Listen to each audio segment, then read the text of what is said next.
Hello, as most of you already know, there's a very sad story originating out of Athens, Greece, where a 77-year-old pharmacist recently committed suicide in a very public square in Athens. And according to the media, this was the suicide note that was found next to his body. He said, "The Greek government has annihilated all traces for my survival, which was based on a very dignified pension that I alone paid for 35 years with no help from the state. And since my advanced age does not allow me a way of dynamically reacting, although if a fellow Greek were to grab a Kalashnikov, I would be right behind him. I see no other solution than this dignified end to my life, so I don't find myself fishing through garbage cans for my sustenance. I believe that young people with no future will one day take up arms and hang the traitors of this country at Syntagma Square, just like the Italians did to Mussolini in 1945.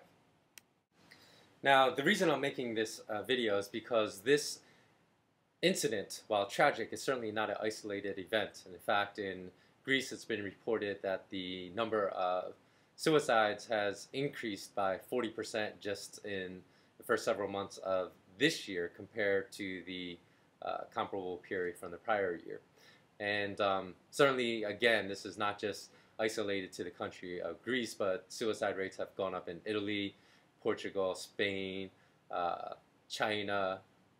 Certainly there are people all over the North Americas that are struggling due to the banking-induced austerity measures. And even in China recently, Chinese Premier Wen Jiabao recently said that China risks another cultural revolution due to the fact that the income gap has become so great between the ultra-rich in China and the poor. So this is a problem that affects everyone, just the dire straits that people are in economically due to the insane monetary policies of central banks all over the world.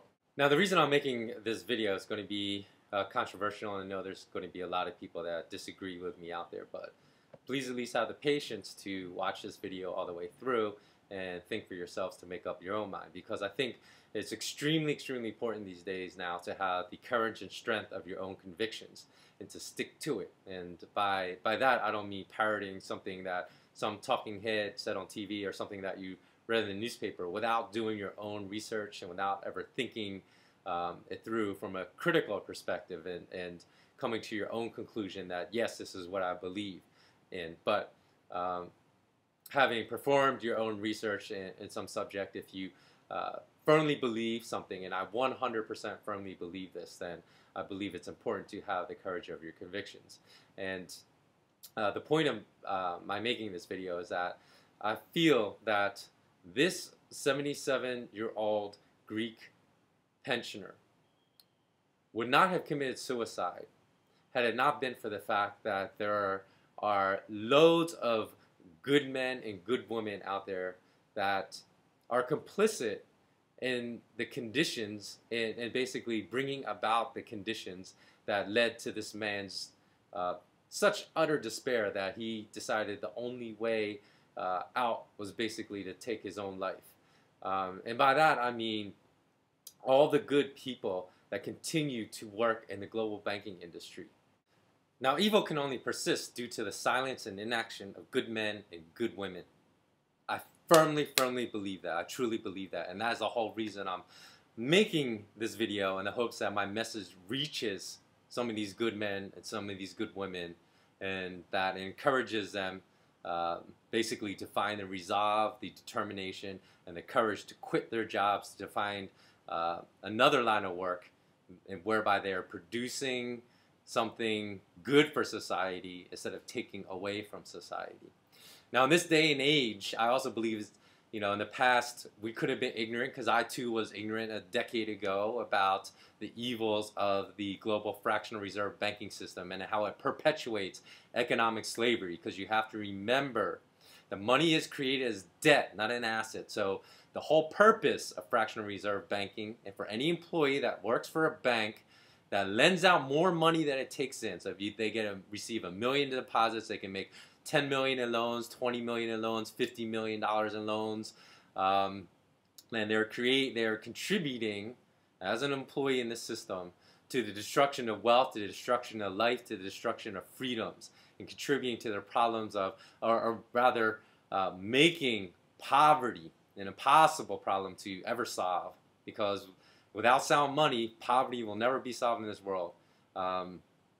Make wars much easier to enter into because bankers profit off of wars, not under a sound money system. So get a sound money system instituted, and wars would be much more difficult to wage. So there would be less refugees in this world. So basically all the major problems of this world would be much more solvable as long as we destroy this immoral, criminal fractional reserve banking system. And I also believe, getting back to my original point, that it's much harder for people to plead ignorance these days, because you cannot possibly work for Goldman Sachs or a JP Morgan or a Citigroup and not know of all the immoral, criminal, illegal stuff that they do every single year, because it's all over the news these days. So here is why I say that, or why I say that all employees of banks are complicit in this elderly man's suicide in Greece. Because without you being those people that still work for banks today, without you providing the labor force and being the worker bees that the socially or morally bankrupt people above you require for their firms to operate, there would be no fractional reserve banking system. So this system can only survive because you agree to be a worker bee in that system. But if all the worker bees left, we all know that the queen bees would die. And the queen bees being the central banks and all their puppet banks below them, like Citigroup, HSBC, JP Morgan, Goldman Sachs, Bank of America, and whatnot. So I know the objection to this. A lot of people will say, well, okay, I'm just a secretary working at this bank. I'm just a bank teller. I'm not really doing anything bad. But yet again, the whole infrastructure, right, of this global fractional reserve banking system that bankrupts people daily, that even one of your own people, Paul Volcker, right, a former former chairman of the U.S. Federal Reserve, stated that bankers had contributed nothing positive to society in the past quarter century but the ATM machine. He said they have made no positive contributions, period. And this is one of your own. I would go as far to extend that period over to the last century, that bankers have created nothing positive for society other than transferring wealth from the poor and the middle class to the ultra uber top 1% of the rich elite people in your own country.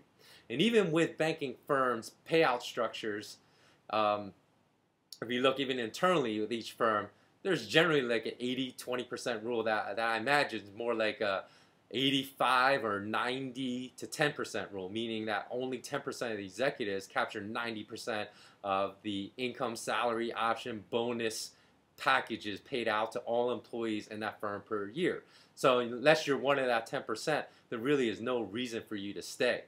Because if you're one of the 90% below them, basically you are just working your butt off every single day just so these people can get filthy rich. And as happened, it doesn't, I mean, as we learned during the 2008 economic crisis, when Lehman Brothers, Merrill Lynch, feel like these guys like CEOs like Stan O'Neill, Merrill Lynch, I think on average, I remember reading that these guys made about $500 million in salary and bonuses in 10 years on average of all these firms that went down. So you think they give a damn about you, that you lost your job or that your family is struggling? So that's what I can't understand. I can't understand why people would continue to work in a system they know is so corrupt, so criminal, and so immoral, and support this. It's like being an accountant for Hitler and saying, I'm just an accountant, I'm not really doing anything bad. Or being one of the workers at IBM that created, you know, the punch cards that enabled the Nazi Party and Hitler to basically isolate, identify, and target ethnic minorities like Jews and Gypsies and other ethnic minorities in Germany for extermination. So if they did not produce these punch cards and give the Nazi regime the machines to categorize and target ethnic minorities for cleansing and extermination, maybe Hitler wouldn't have been so successful. So that's how you got to look at it. You are a worker bee.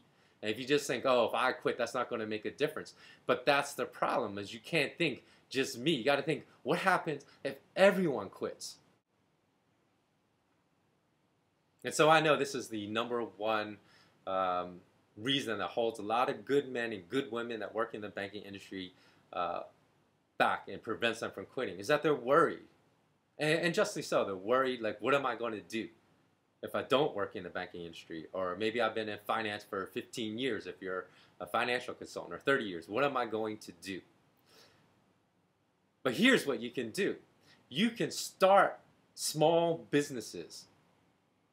Convince other coworkers that you work with to quit and start your own business. Do something productive for society. Perhaps buy a small plot of land and grow organic food. I know I certainly would spend my money and buy your food if you're doing something productive for society. Become a beekeeper, make raw honey. I would buy your raw honey.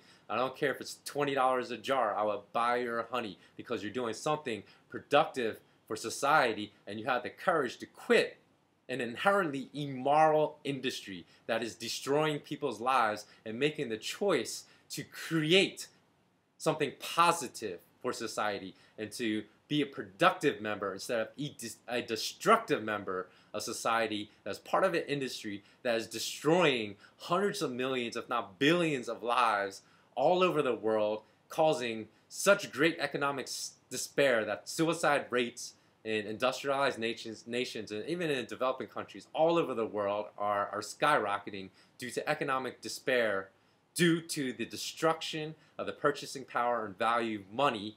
That yes, it is central banks, the directive is coming from the very top, but the member banks, like the big banks I mentioned, like Citigroup, JP Morgan, Bank of America, Goldman Sachs, Deutsche Bank, HSBC, etc., are the ones that participate in this fractional reserve banking system. So if, say, for example, that all the banking employees just left, except for the executives, left their jobs, this is actually a peaceful way to bring about positive revolution in the global banking system. If everybody just left for a week, what would happen? The banking system would collapse. It would collapse with no workers. And then one could begin to implement a new system that is honest, that has integrity, and that is good and would benefit all the people instead of always being acting as a parasitical force, eating away people's wealth, destroying families, destroying lives. I know that there are thousands, probably tens of thousands of bank employees out there that just need the little nudge that really, I've been thinking for a long time about leaving the industry and doing something else with their life, but just don't know what. So let me tell you a simple little story, hopefully that will give you that little nudge and the courage to leave the industry. When I used to live in LA, I used to volunteer with gang members. And there's a 16-year-old kid I remember one day, and I remember this very, very clearly because I remember I was astonished at his maturity for a 16-year-old. And he came up to me and he said, "John, you know what?" He's like, "I want to help other kids that have gone through or are going through what I've been through so they won't make the same mistakes that I made." And he was only 16. He said, he told me stories about how he had seen some of his friends shot and killed right in front of his eyes, and that he didn't want other kids to have to go through the pain of what he went through. So that is why he was getting out of the gang lifestyle. So if a 16-year-old can make the change, right, could recognize that he's part of an organization that is no good and make a change in his life, then I believe that we as adults, it is our moral imperative to do so. To follow the lead of my 16-year-old ex-gang member, Wilbur, and to make that change and that transformation that will change the entire global consciousness, because if people see a mass exodus of employees from the banking industry, and then mass small businesses pop up that are creating things that actually contribute to the economy, contribute jobs and money, and create, then this will actually transform the whole global consciousness. So think about that. Think how powerful an idea this is. So you may not think that you're only one small cog in a very big machine that can't be destroyed. But one person can make a difference. One person can trigger that first step that triggers everyone else, because all it takes is one person to leave for someone that works in that same office to have the courage to leave and to follow as well. So I've seen that happen. So please think about it. Choose life and beauty over misery and destruction. Now, I do realize that quitting an industry that is the only industry you've known for your entire life is an extremely difficult decision. I'm not going to downplay that by any means. But it is possible. It is possible. Because I left the industry 7 years ago. And I left the day I understood what I'm telling you today. And if you don't understand this, again, I urge you, there's plenty of sites on the internet that you can research fractional reserve banking and how it destroys life and how it destroys freedoms. Even just go read a former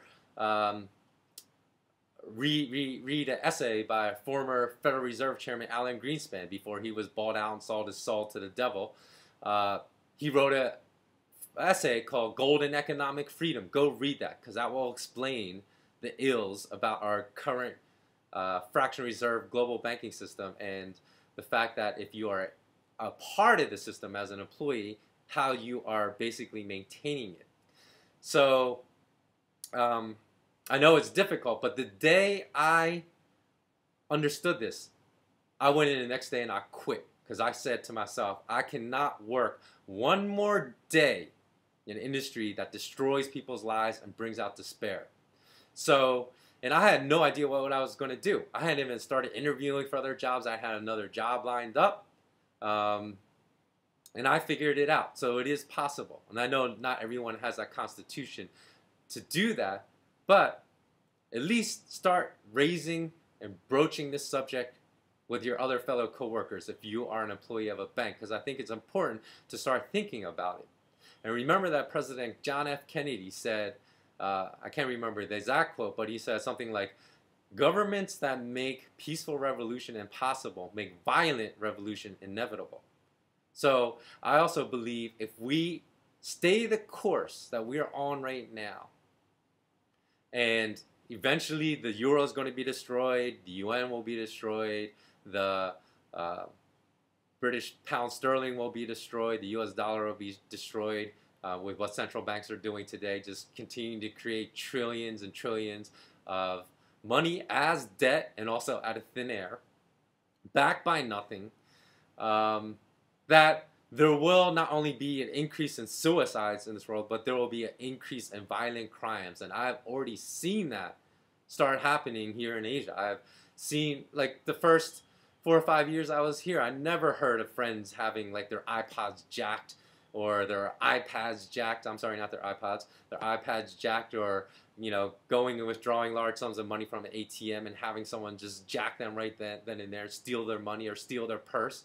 But I hear stories like that now from my friends. So violent crime, as people get more desperate and more poor and no longer have the ability. Remember, this Greek man killed himself because he said he did not want to be searching in trash cans for sustenance, just for food to survive.